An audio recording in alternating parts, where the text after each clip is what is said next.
You are listening to PastThink.com audiobook. Please like and subscribe, thank you. Chapter 90. Deploying terrifying beasts, Kong Ming wins for the sixth time. Burning the Rattan armor army, Kong Ming captures Meng Huo seventh time. So Meng Huo, Meng Yu and King Duosi return to their own lands, or what remains of them. In particular they go to the Silver Pit Hills. Here three rivers converge at the town of Sanjiang. It is here that the main ancestral temple of the Man rulers is to be found. This temple is a place not just of animal sacrifices to the family spirits, but also of human sacrifice, usually people captured from the land of Shu, or any stranger unfortunate enough to be taken prisoner. In this culture shamans, not doctors, deal with illness. Law courts do not exist. Instead, any crime results in immediate execution. Men and women mix freely, even when bathing, and marry whosoever they wish, never seeking family approval. If it rains they plant rice, if not, then they eat snakes and elephant meat. Their markets are places of barter only. This is the culture of this land of the Man tribes.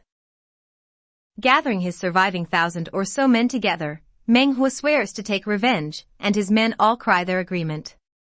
It is also agreed that help should be sought from King Mulu of the Bana Valley, who is renowned for his magical powers, and at whose command tigers, leopards, wolves, scorpions, and poisonous snakes come to his aid. So Meng Huo's brother-in-law is sent with gifts to entice him to join the uprising.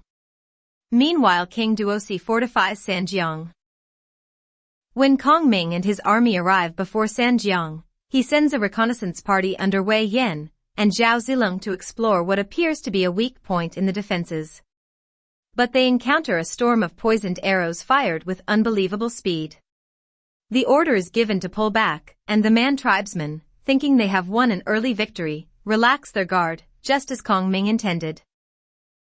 5 days later Kong Ming storms and takes the city by an extraordinary trick.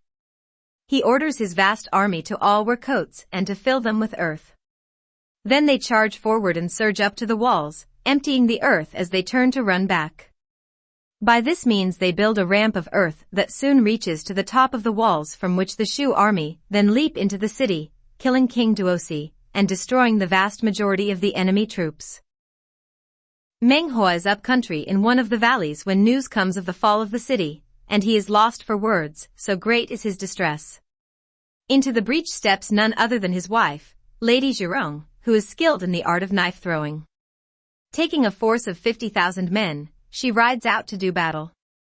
In the battle, the Shu commanders Zhang Enai and Ma Zhong are captured and brought back by Lady Zhirong to her husband Meng Huo as hostages. The next day Zhao Zilong takes up the challenge to fight Lady Zhirong, and tries to trick her by pretending to flee. But she is not fooled. Then Wei Yan tries the same trick, but again she is not fooled. The next day this is repeated, and she ignores Zhao Zilong's feint. But after being taunted by the Shu troops, when Wei Yan attacks and then flees, she falls for the trick and is captured in an ambush. Kong Ming, of course, treats her with due respect, and an exchange is arranged, the two Shu commanders in exchange for Lady Zhirong. Now the Bana Valley men and their king, Mulu, arrive to join the rebels. When the sun comes up the next day, the Shu army get their first view of these wild people. Almost all the warriors are naked, their faces hideous to behold. They each have 4 daggers, and they drive on their men with gongs, not horns and drums. Their king rides on a huge white elephant. With them come tigers, panthers, jackals and wolves. At the battlefront, Zhao Zilong and Wei Yan look at each other in astonishment at the appearance of their foe. Never, says Zilong, in all our years at war have we ever seen anything like this. Suddenly King Mulu starts to chant, and instantly a terrifying storm breaks, with the wind hurling sand and stones. Riding upon the storm come tigers, panthers, jackals, wolves, snakes and scorpions, roaring and hissing in anger. The Shu troops cannot contend and retreat to the relative safety of Sanjiang. Mortified, Zhao Zilong and Wei Yan bow before Kong Ming and apologize. This is not your fault.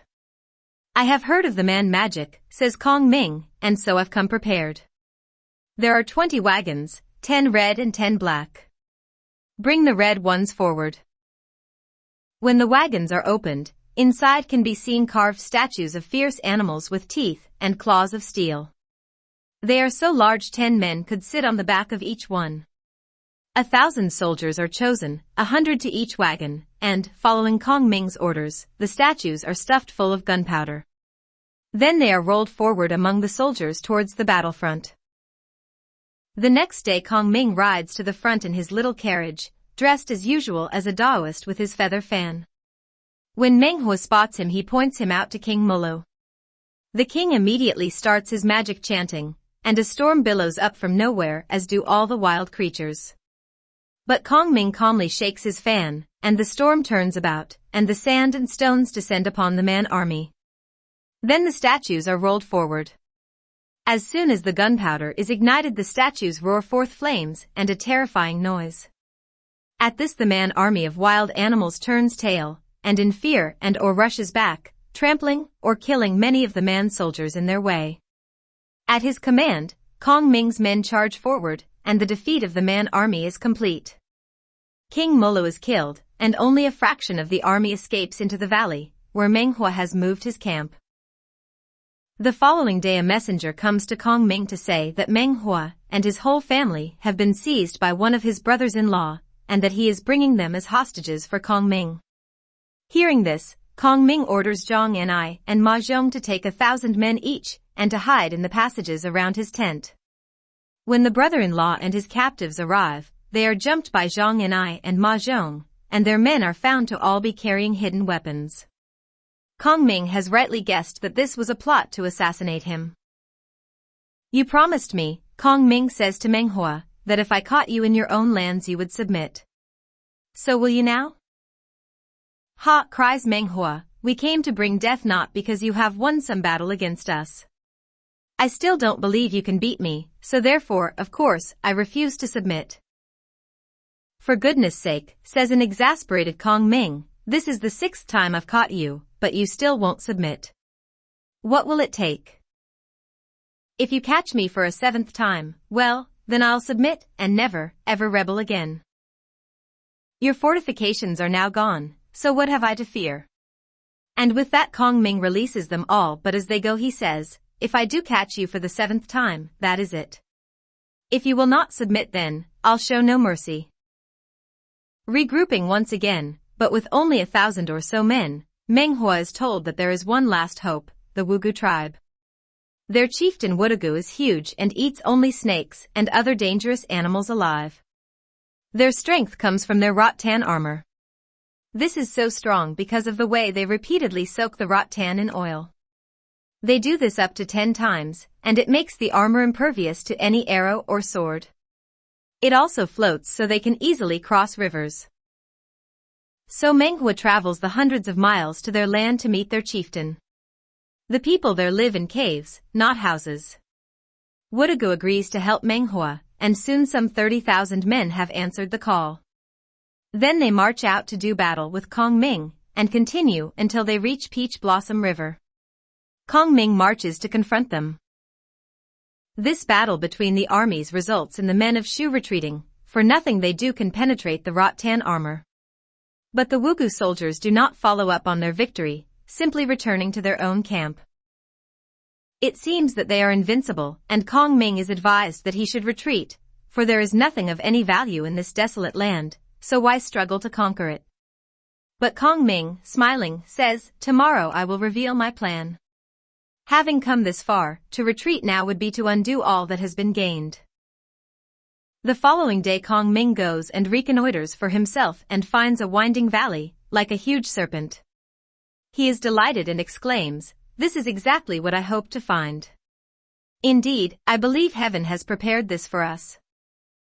Returning, he summons his officers. To Ma Dai he says, "You take the 10 black carriages and 1,000 bamboo poles. Seize each end of the valley, and then do as I tell you. You have 2 weeks to get ready." And he tells Ma Dai his plan. Then Zhao Zilong is given his instructions. "Go and control the end of the valley that leads to Sanjiang, and make sure you are ready." Again Kong Ming gives his orders, and Zhao Zilong departs to carry them out. The most complex instructions are given to Wei Yan. Go to the banks of Peach Blossom River. Now, when the man soldiers attack, abandon the camp and retreat to where you will see a white flag flying. Make camp there. In 2 weeks I want you to lose 15 battles and abandon up to 7 camps. But do not come looking for me until after the 15th battle. This is not quite what Wei Yan hoped he would be called upon to do, but he accepts, even though his heart is troubled by these strange commands. Zhang Yi is told to prepare a camp with fortifications at a special place, while Zhang Enai and Ma Zhong are given 1,000 of the man soldiers who have surrendered and told of their special role in this plot. Now everything is ready. The plot starts well.